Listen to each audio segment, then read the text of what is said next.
असतो. तर आपण या भागाला आता सुरुवात करतोय. पहिल्यांदा फर्स्ट आहे इन. हा सोपा आहे एकदम. इन. तर इनचा वापर कसा झाला आहे बघा मराठी आणि इंग्लिशमध्ये. The books are in the bag. जे पुस्तके पिशवीमध्ये आहेत किंवा बॅगमध्ये आहेत. तर इन हा सर्वांना माहिती आहे की इनचा वापर च्यामध्ये अशा अर्थाने केला जातो. तर इंग्लिश आणि मराठी दोन्ही वाक्यामध्ये हा आपल्याला इन दिसतो आहे. The books are in the bag. आता हा द बॅग का म्हटलं आहे आणि द बुक्स का म्हटलं आहे. तर द बुक्स म्हणजे निश्चित पुस्तकांबद्दल बोललं जातं आहे, म्हणजे डेफिनेट नाऊनबद्दल बोललं जाते म्हणून दचा वापर झाला. आणि इन द बॅग म्हणजे निश्चित बॅग. त्यामुळे हे आर्टिकलमध्ये आपण पाहिलं आहे तर हा असा दचा वापर इथे दिसतो आहे. नंबर 2वरती दिसते ऑन म्हणजे वर. मग हे वाक्यामध्ये कसा प्रयोग केला बघा. फोन टेबलवर आहे. The phone is on the table. तर ऑन म्हणजे च्यावर अशा अर्थाने केलेलं आहे. काही काही प्रिपोजिशन्स आपल्याला माहिती आहेत त्यामुळे आपल्याला ते सोपे वाटतात. पण बाकी प्रिपोजिशन जे आहेत ते आपल्याला माहीत नसल्याने त्यांचा वापर कसा करावा हे बऱ्याचदा आपलं जमलिंग होतं.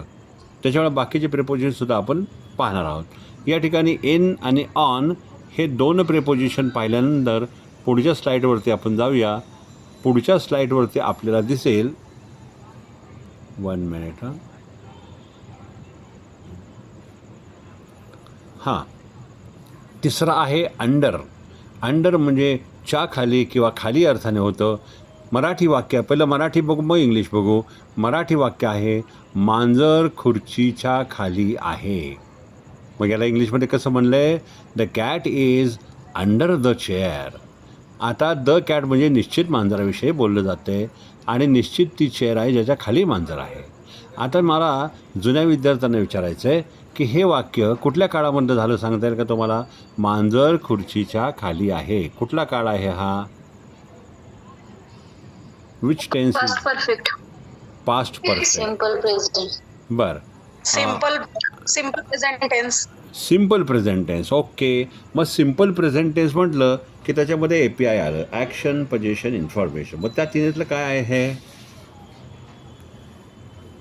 आठवतं आहे आपल्याला. API आठवतं आहे का. हां, हे इन्फॉर्मेशन आहे. Very good. हे इन्फॉर्मेशन आहे. त्याच्यामुळे आपल्याला वाक्यांना पहिल्यांदा ओळखता आलं पाहिजे. वाक्य कुठल्या प्रकारचे आहेत हे एकदा ओळखायला सुरुवात केली की कालांतराने ते आपल्याला ओळखण्याची गरज नसणार आहे. ओके. तर या ठिकाणी तुम्हाला मी सांगितल्याप्रमाणे ही वाक्य कशी होतात आणि यांचे काळ कोणते आहेत हे बघणं गरजेचं आहे. आता चौथा आहे ॲट. येथे किंवा ला अशा अर्थाने याचा ॲटचा वापर होतो. मराठी वाक्य आहे ती दरवाजाजवळ आहे. She is at the door. She is at the door. At the door म्हणजे दरवाजापाशी. आणि ती पुण्याला आहे. She is at the Pune. She is at the Pune म्हणजे ती पुण्याला आहे. अशा म्हणताना सुद्धा येथे किंवा ला असा ॲटचा वापर झालेला आपल्याला दिसतो. ओके. आता क्रमांक 5 टू म्हणजे इथेसुद्धा कडे आणि लाचा वापर टू या अर्थाने पण होतो किंवा टूचा अर्थ ला या अर्थाने होतो. तसा ॲट येथे आणि ला असा झालेला आहे. मराठी वाक्य काय आहे. तो दररोज शाळेला जातो. He goes to school. He goes to school. बघा आता इथं टू स्कूल एव्हरी डे. आता बघा इथे तुम्हाला मी हे सांगता आर्टिकलचा पण थोडासा भाग कव्हर करतो. या वाक्यामध्ये ही गोज टू स्कूल व स्कूलच्या आधी अ किंवा दचा वापर झालेला दिसत नाही. कारण का बरं. तर अशी काही विशिष्ट ठिकाणे असतात ज्याचा वापर त्या विशिष्ट उद्देशासाठी केला तर त्याच्या आधी आर्टिकलचा वापर होत नाही.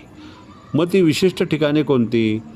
तर शाळा, कॉलेज, मंदिरं म्हणजे temples, church, court, police station, hospital. तर या सगळ्यांचा उद्देश मूळ जो आहे त्यासाठी जर याचा वापर झाला तर आर्टिकल येत नाही. इथे काय म्हटलं आहे. तो शाळेत दररोज जातो म्हणजे तो शिकायला जातो. मूळ उद्देशासाठी स्कूलचा वापर झाला आहे म्हणून स्कूलच्या आधी आर्टिकल वापरलेलं नाही. पण जर वाक्य जर असेल मी शाळेजवळ थांबलो आहे तर याचा अर्थ स्कूलचा वापर मूळ उद्देशासाठी झालेला नाही, तर मग असं होणार I am waiting near the school. बघा, म्हणजे स्कूलचा ज्यावेळेस वापर शिकणे या उद्देशाने जर केला जाईल तेव्हा स्कूलच्या आधी ए किंवा द आर्टिकल येणार नाही. मग ते स्कूल असू, मग समजा पोलीस स्टेशन किंवा हॉस्पिटल आहे, मग ॲडमिट केलं आहे किंवा हॉस्पिटलमध्ये कामाला आहे आणि जाताना समजा वाक्य आहे तर तिथे आर्टिकल लागणार नाही. हा बेसिक नियम आहे आर्टिकलचा. ओके, आता हे वाक्य कुठल्या काळातले सांगतं का? सोपं आहे एकदम. 5वं वाक्य कुठल्या काळातलं आहे? Any one of you. Waiting चालू वर्तमान काळ. चालू वर्तमान काळ. बरं, अजून कोण सांगणार आहे? शाळेला जातो. Simple present. Simple present tense. कारण गोला ईएस प्रत्यय लागलेला दिसतोय बघा. मग गोला ईएस प्रत्यय हा फक्त साध्या वर्तमान काळातच लागतो जेव्हा कर्ता एकवचनी असतो. ही, शी, इट सिंग्युलर नाउन. याचा अर्थ मागील झालेले भाग आपल्याला पुन्हा रिवाईज करणे गरजेचे आहे. बरोबर ना? आणि आज मला थोडंसं असं दिसलं की ज्यावेळेस ग्रुपवरती तुम्ही काही मेसेजेस टाकत होता त्या बरंच ग्रॅमॅटिकल बऱ्याच म्हणजे थोडेफार मिस्टेक होत होत्या. मग हे बघितल्यानंतर मला आठवलं की मग जुना अभ्यास बहुतेक विसरलेले दिसत आहेत, म्हणून तुम्हाला आठवण पण करायची होती. तो विचार करत असताना प्रेपोजिशन राहिलं हे मला कळलं होतं, म्हणून हा भाग घेतला. आणि हा बेसिकचा भाग आहे अतिशय. पण तुम्ही मागे जाऊन सिम्पल टेन्सेसचं API, मी तुम्हाला APIचा चार्ट पाठवले का? किंवा परवा दिवशी मला वाटतं श्रद्धानी शेअर केलेला आहे पिवळ्या रंगामध्ये. बरोबर ना श्रद्धा? श्रद्धा नाही केलं सर. नाही का? मला वाटतं मग चव्हाण मॅडमने केलं वाटतं, स्मिता चव्हाण किंवा कोणीतरी केलेलं आहे आपल्या ग्रुपवरती बघा पिवळ्या रंगामध्ये. मला वाटतं श्रद्धा चव्हाण. APIचा नाही येतो. एपीआयचा नाही येतो. बरं, नाही तो कुड कॅन शुड वुड तसं तसं आहे. मग एक काम करतो, आपलं आता सेशन झालं की लगेच मी तो APIचा चार्ट मी तुम्हाला पाठवतो. तो चार्ट तुम्हाला कार्डशीट पेपरवरती मस्तपैकी आखायचा आहे आणि घरामध्ये ज्या रूममध्ये जास्त तुम्ही वावरता तिथे भिंतीला छानपैकी लावायचं आहे. म्हणजे येता जाता API सारखं नजरेसमोर पडेल आणि ते API विसरलं जाणार नाही. API खूप महत्त्वाची टेक्निक आहे आपली. त्याच्यामुळे माझ्या लक्षात आलं दुपारी तुम्ही कॉमेंट्स करत असताना की थोडं ग्रामर सिम्पल टेन्सेसमध्ये गडबडतं आहे, म्हणून APIचा चार्ट पाठवतो, नक्की करून घ्या. ओके, आता या ठिकाणी आपण अंडर, ॲट आणि टू हे पाहिले. आता आपण या ठिकाणी बघणार आहोत पुढचा slide. 1 minute. Under, at, to, 7. हां, आता आहे फ्रॉम, विथ आणि विदाऊट. ह्याचे सगळे मी तुम्हाला स्लाईड्स पाठवणार आहे ग्रुपवरती, लिहून काढा. आत्ता फक्त बघा. फ्रॉम म्हणजे पासून, हे माहिती आहे आपल्याला. मला माझ्या मित्राकडून पत्र मिळाले. मित्रापासून म्हणजेच कडून. मग आता हा काळ कुठला सांगा बरं पटकन मला. मला माझ्या मित्राकडून पत्र मिळाले, सांगा बरं. Simple past tense. आता सिम्पल पास्ट टेन्स म्हणला, होकारार्थी वाक्यामधला मला पटकन एखादा नियम सांगाल का? सिम्पल पास्ट टेन्स पॉझिटिव्ह सेंटेन्समध्ये काय नियम असतो सांगता येईल पटकन मला? वर्बचा हां, क्रियापदाच्या दुसऱ्या रूपाचा वापर होतो, सेकंड फॉर्म ऑफ वर्ब. म्हणून गेटचा गॉट घेतलेला आहे बघा इथे. वाक्य आहे I got a letter from my friend. Right? म्हणजे इथे सिम्पल पास्ट टेन्स आणि फ्रॉम म्हणजे कडून किंवा पासून या अर्थाने. आय एम फ्रॉम इंडिया म्हणजे मी भारताकडून आहे किंवा भारतातला आहे असं म्हणताना सुद्धा फ्रॉमचा वापर होतो. तुम्ही जेव्हा परदेशात जाता तेव्हा असं म्हणता आय एम फ्रॉम इंडिया. तर पासून, कडून अशा अर्थाने, म्हणजे मी भारतातून आहे अशा अर्थाने.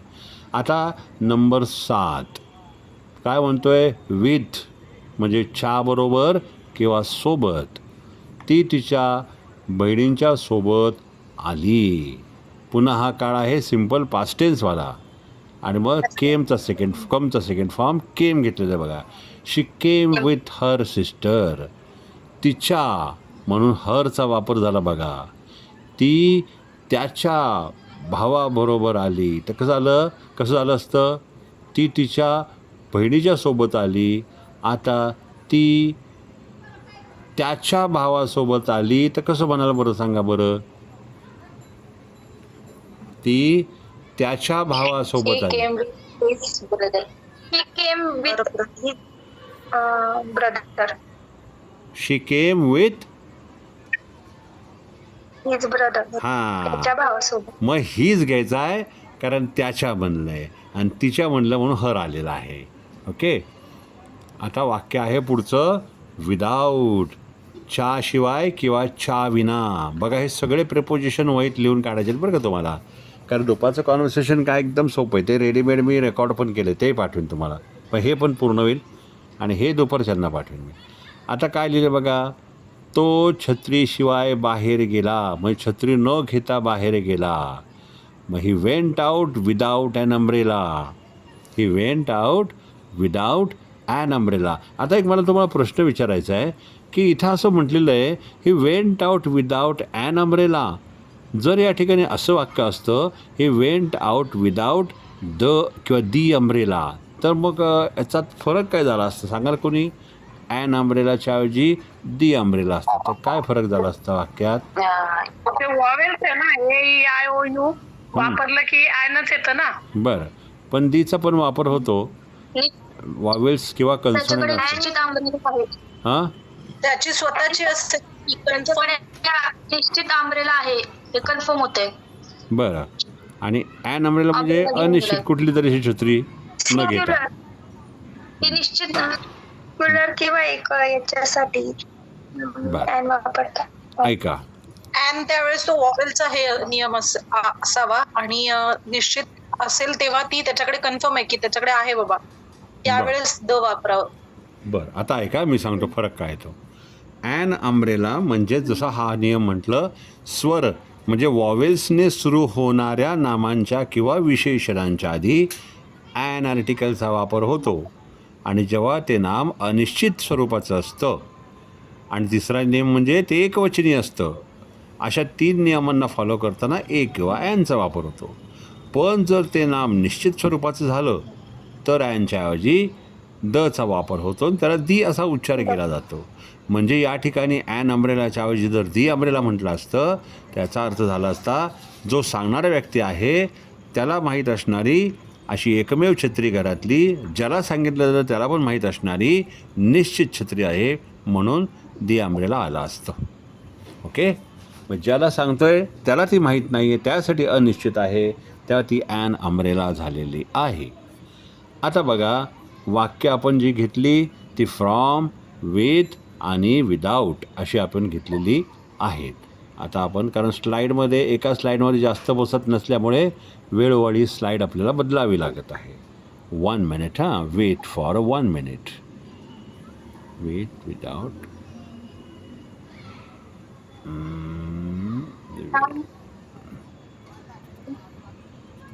हां, हे परत झालं का, रिपीट आलं सॉरी. हां,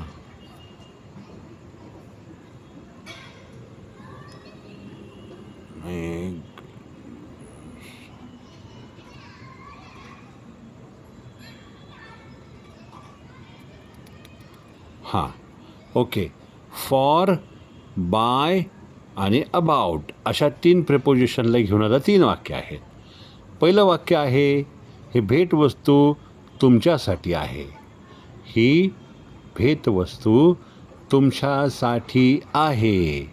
मग दिस गिफ्ट इज फॉर यू. बघा फॉरचा वापर कसा झाला, दिस gift is for you.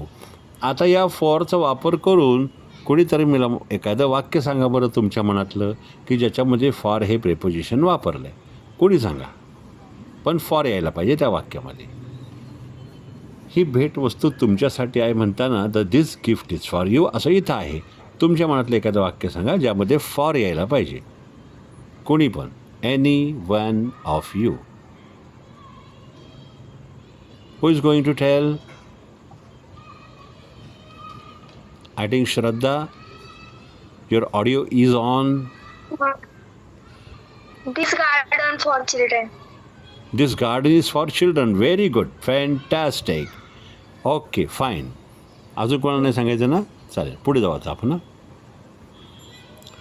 Bye. spoken class is for you.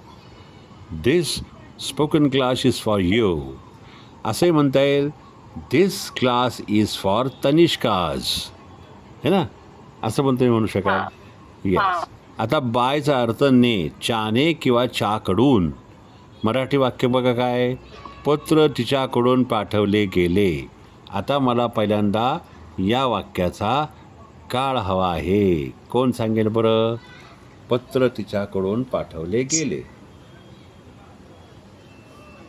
Past टेन्सचं काय काय काय परत परत परत जोरात. Perfect past tense. Perfect past tense. Perfect past tense. बरं, अजून कोण सांगतंय? हां, past continuous tense. Past continuous टेन्सचा पॅसिव्ह व्हॉइस. पास्ट कंटिन्युअस टेन्सचा पॅसिव्ह व्हॉइस म्हणते श्रद्धा. बरं, अजून कोणाला त्या सांगायचं का? सांगा बरं, हा काळ कुठला आहे आणि काय प्रकार आहे तो. श्रद्धाने सांगितला आहे, ननावरे मॅडमने सांगितला आहे, स्वप्नाली सांगायचं आहे. तोच आहे सर. नाही, तोच आहे पास्ट पॅसिव्ह. पास्ट पाहिजे. मग पास्टमधला कुठला? 4 पास्ट आहेत. Past continuous. पास्ट मधला पास्ट कंटिन्युअस नाही, फक्त पास्ट आहे सर, कंटिन्युअस नाही, मग? फक्त पास्ट आहे. फक्त पास्ट नसतो ना, 4 असतं. त्यातला एक कुठला तरी विशिष्ट सांगायला लागेल ना. Simple, continuous, simple past. Simple past. Simple past. Yes. बघा सिम्पल पास्ट काय मला सांगायचं. बघा काय म्हटलं इथे, the letter was sent by her. तिच्याकडून. मग बऱ्याचदा बायचा वापर हा पॅसिव्हमध्ये झालेला दिसतो. मग इथे कसं वापरला झालं बघा, म्हणजे द लेटर हा ऑब्जेक्ट आहे, हे ऑब्जेक्ट पहिलं आलं आणि एकवचनी असल्यामुळे वॉज या हेल्पिंग वर्बचा वापर होऊन पॅसिव्ह व्हॉइसमध्ये कुठलाही काळ आला तरी क्रियापदाचे तिसरे रूप म्हणून सेंट अर्थाने इथं तिसरं रूप घेतलेलं आहे. आणि तिच्याकडून म्हणून बाय हर. हां, हा बाय हर इथे वापर झालेला आहे. आता मला तुम्हाला इथे थोडंसं विचारायचं आहे. The letter is sent by her. मी वॉचच्या ऐवजी इज घेतला तर याचा मराठी अर्थ काय होईल सांगाल का कुणी? वॉचच्या ऐवजी इज घेतला, बाकी सेम. मराठी सांगा.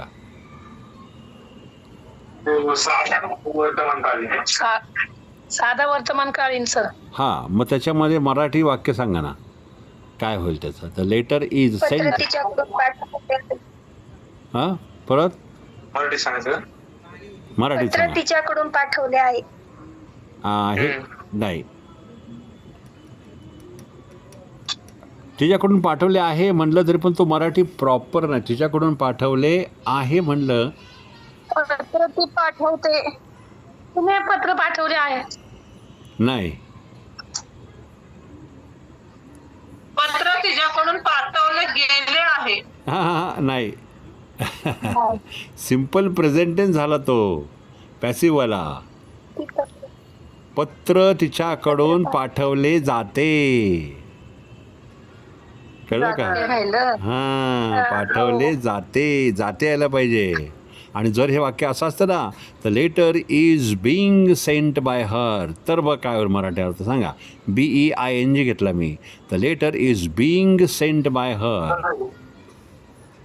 पॅसिव्हवालं वाक्य आहे. काळ ओळखा. मराठी सांगा मला आता. Present continuous tense. Yes, very good. Perfect continuous. नाही, फक्त present perfect tense. Sorry, present continuous tense. Sorry, हा फक्त प्रेझेंट कंटिन्युअस टेन्स. मराठीत काय होईल अर्थ?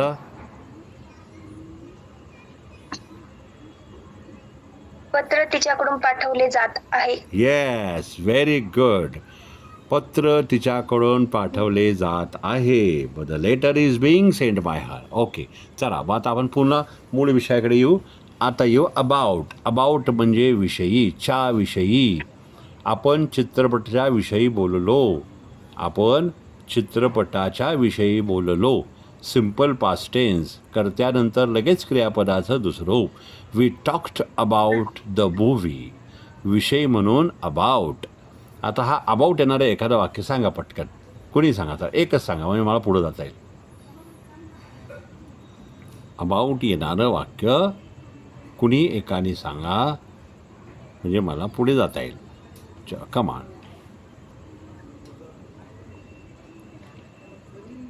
I give him information about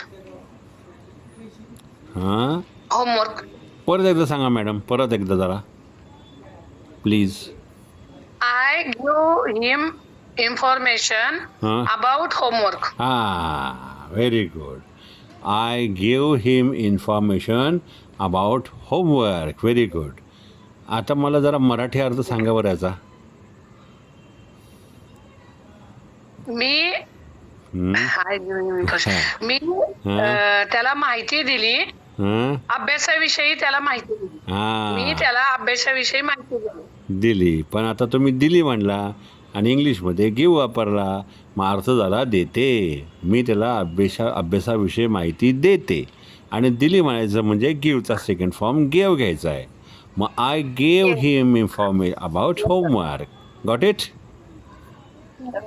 Yes, sir. हां, आता बघा, ओव्हर, बिटवीन अँड बिहाइंड असे 3 आहेत.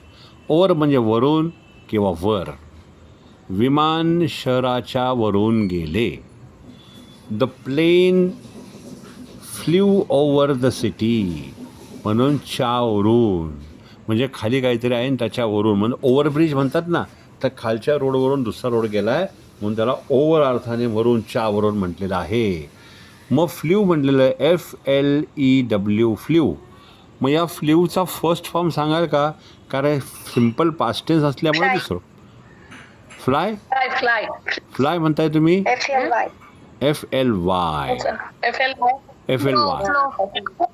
हां, FLY फ्लो वेगळा, हा फ्लो म्हणजे वाहने. FLY fly. बरं, आता मला आठवलं मध्येच म्हणून विचारतो, जी माशी असते ना आपल्या घरामध्ये, माशी येते, तर त्या माशीला इंग्लिशमध्ये काय म्हणतात माहिती आहे का? माशी. B. बी नाही, मग ती नुसतं मध्ये फ्लाय बोलतात ती. फ्लाय बोलतात ना? Flying bird. फ्लाय नाही, हा, फ्लाइंग बर्ड म्हणतात ती. फ्लाइंग बर्ड नाही म्हणत. Flying. नाही, हाऊस फ्लाय. हाऊस फ्लाय म्हणतात. Flying. या हा, तर तिला कन्फर्म नाही पण तिला फक्त फ्लाय म्हणतात. FLY, same spelling. आता मला सांगा, तिला फ्लाय हा FLY आणि उडणे फ्लाय FLY, यातला फरक काय सांगाल का जरा मला? या दोन्ही फ्लायचा अर्थ काय घ्यायचा, म्हणजे कशा अर्थाने दोन्ही फ्लाय? आता एक फ्लाय. मधमाशीला पंख असतात ना, उडते म्हणून तिला फ्लाय म्हणत असतात. अगदी लॉजिक बरोबर आहे मॅम, लॉजिक बरोबर आहे तुमचं, म्हणून पण फ्लाय म्हणत असतील. पण मला अपेक्षित असं होतं की इंग्रजीमध्ये नामं आणि क्रियापदं सारखीच दिसतात बऱ्याचदा. तेव्हा नाम, माशीचं नाम फ्लाय आणि उडणे हे क्रियापद म्हणून पण फ्लाय, हे मला सांगायचं आहे. जसं वॉटर, पाण्याचं नाव, आणि टू वॉटर, पाणी देणे. राईट? हे मध्ये मध्ये मी झालेलं कवर का करतो आहे? विस्मरण होऊ नये म्हणून. मग बघा आता इथे काय म्हटलं, ओव्हर झाला आपला. आता बिटवीन, च्या दरम्यान किंवा च्यामध्ये, अशा दोन्ही अर्थाने हा बिटवीन होतो. The ball is between the shoes, चेंडू 2 बुटांच्या दरम्यान किंवा मध्ये. दरम्यान म्हणजे मध्ये म्हणू आपण. ओके, मग बिटवीनचं एखादं वाक्य सांगा बरं कोणीतरी. बघा, च्यामध्ये किंवा च्या दरम्यान. He came for the party between 1 and 2 o'clock. हे एक वाक्य तुम्हाला सांगितलं. आता तुम्ही कोणीतरी एक मला वाक्य बिटवीनवालं सांगा. चला, कम ऑन, बिंदास ट्राय करा, चुकू द्या.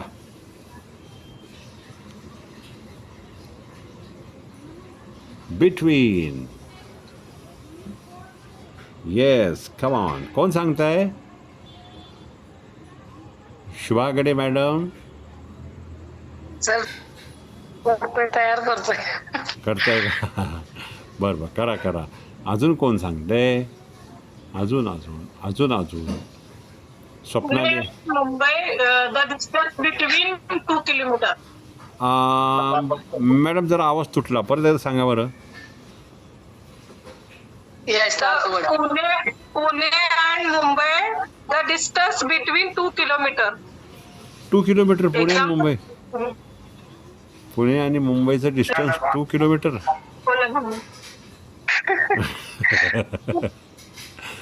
ओके ओके ठीक आहे. कदाचित पुणे मुंबईमध्ये आता अंतर कमी झालं असेल. बरं बर पण वेल ट्राय स्कूल हां प्रतिभा मॅडम सांगताय स्कूल हां चिन्मय स्कूल. आता मी वाक्य देतो चिन्मय स्कूलवरून, तुम्ही म्हणा बरं का. चिन्मयची स्कूल 7 ते 12 मध्ये असते. मला तेच सांगायचं होतं. Chinmay school is between 7 7 to 12 o'clock. 7 to 12 o'clock. 12 o'clock 11 o'clock जे आहे ते बरोबर आहे. Chinmay school is between 7 to 11 o'clock. बरोबर वाक्य सांगितलेलं आहे. आता इथे येणार बिहाइंड. बिहाइंड म्हणजे आता हे बिटवीनचं असं पण होतं. हां काय ती मला मध्ये म्हणायला काय वापरतो आपण? बिटवीन मध्ये ना. आता मध्ये म्हणलं एखादं वाक्य सांगा बरं. नाही तसं मध्ये नाही. आता मला त्याला म्हणायचंय मला की चिन्मयची स्कूल SRP मध्ये आहे मध्ये. मग तो इन तो येणार. मग Chinmay school is in SRP. तो इन वेगळा च्या मध्ये आणि च्या दरम्यान असं आहे. आता बघा एक वाक्य अजून सांगतो. विद्यार्थी पालकांच्या मध्ये बसला आहे. मग तो मध्येच्या दरम्यान म्हणजे दोघांच्या मध्ये. तिथं between. Student is sitting between the parents. हा बिटवीन वेगळा. आणि इन म्हणजे चात म्हणजे SRP मध्ये SRPF मध्ये म्हणून इन SRPF. ओके. आता बिहाइंड म्हणजे मागे च्या मागे. तो गाडीच्या मागे उभा आहे. ही स्टँडिंग बिहाइंड द कार. हा बिहाइंड म्हणजे च्या मागे. आता बिहाइंडचं एक वाक्य पटकन सांगून टाका म्हणजे लगेच मला पुढे जाता येईल. कोणी पण सांगा चला. बिहाइंड आला पाहिजे त्याच्यामध्ये. behind the table. काय म्हणालात परत सांगा. Ball is behind the table. The ball is behind the table. कोणी सांगितलं आता मला दिसलं नाही. The ball Ritu madam. Okay very good. The ball is behind the table. 15वं आलं बघा. इन फ्रंट ऑफ च्या समोर. बस शाळेच्या समोर आहे. The bus is in front of the school. In front म्हणजे च्या समोर. आता मला तुम्ही इन फ्रंट असणारं एक वाक्य आता मी तुम्हाला काय सांगणार आहे त्यानुसार सांगा. आता हेच वाक्य सिम्पल प्रेझेंट टेन्समध्ये हे आहेत सिम्पल प्रेझेंट टेन्स. पण सिम्पल प्रेझेंट टेन्स ॲक्शनमध्ये सांगायचं आहे मला तुम्हाला. मग कसं करा सांगा. मराठी वाक्य सांगा पहिलं. हे आहे सिम्पल प्रेझेंट टेन्स पण हे इन्फॉर्मेशनवालं वाक्य आहे. मला हे वाक्य ॲक्शनमध्ये करून हवं आहे. काय बदल कराल. पहिलं मराठी वाक्य सांगा मग इंग्लिश सांगा. Come on try and you will get. The bus is standing. हां मराठी हवं आहे पहिलं. बस शाळेच्या समोर होती. सिम्पल प्रेझेंट टेन्स मराठी पहिलं. पुन्हा सांगा. मला वाटतं श्रद्धानी बोललं काय वाक्य. श्रद्धा. बस शाळेच्या समोर होती. बस शाळेच्या समोर असते. हां ओके. बस शाळेच्या समोर असते. Very good. आता श्रद्धा इंग्लिशमध्ये सांग. इंग्लिशमध्ये. हो येस. पण इंग्लिश नाही तर मग फ्रेंचमध्ये जर्मनमध्ये पण चालेल तुला येत असेल तर. नाही तर इंग्लिशमध्ये सांग. मुश्किल आहे. हेच येत नाही त्याच्याकडे कधी जायचं सर आम्ही. ते म्हणजे ना इंग्लिश का म्हणलं तर बघा असते म्हणजे उभी असते म्हणायचं आहे. मग कसं म्हण. चला अर्ध वाक्य सांगितलं. द बस उभी असलेला काय म्हणणार. Stand Stand. In front of the school. हा व्हेरी गुड. म्हणजे तुम्ही बोलला बस stands in front of the school. हा स्टँडला एस लावला कारण बस सिंग्युलर नाउन आहे. The bus stands in front of the school. In front of school. In front of the school म्हटलं इथं. द स्कूल म्हटलं बघा. आणि मगाशी नुसता स्कूल होता. इथं द का आला सांगता येईल का मला? इथं द का वापरलाय? He goes to school. की त्या बस हां बरोबर आहे श्रद्धा. सांग तुझा म्हण बरोबर आहे. मला कळलंय. फक्त बोल.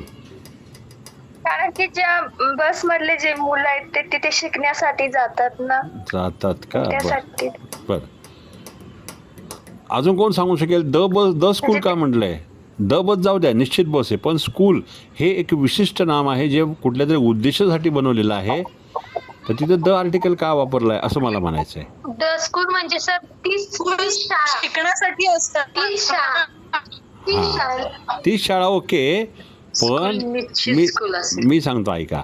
इथे स्कूल हे जो मूळ उद्देशासाठी बनवलेलं ठिकाण आहे याचा वापर या वाक्यामध्ये मूळ उद्देशासाठी झालेला नाही आहे. बस उभी असते शाळेच्या समोर. इथं शाळा याच्या मूळ उद्देशासाठी या नामाचा वापर झालेला नाही म्हणून द स्कूल म्हटलेलं आहे. जर शिक्षणाच्या बाबतीमध्ये स्कूलचा उल्लेख झाला असता शिक्षणाशी रिलेटेड तर स्कूलच्या आधी द लागला नसता. असं ते आहे बघा बारीक गणित. ठीक आहे. आता पुढच्या भागावरती जाऊ आपण. इन फ्रंटचा अर्थ तुम्हाला कळलेला आहे. 1 मिनिट आहे. आता पुढे जाऊया आपण. येस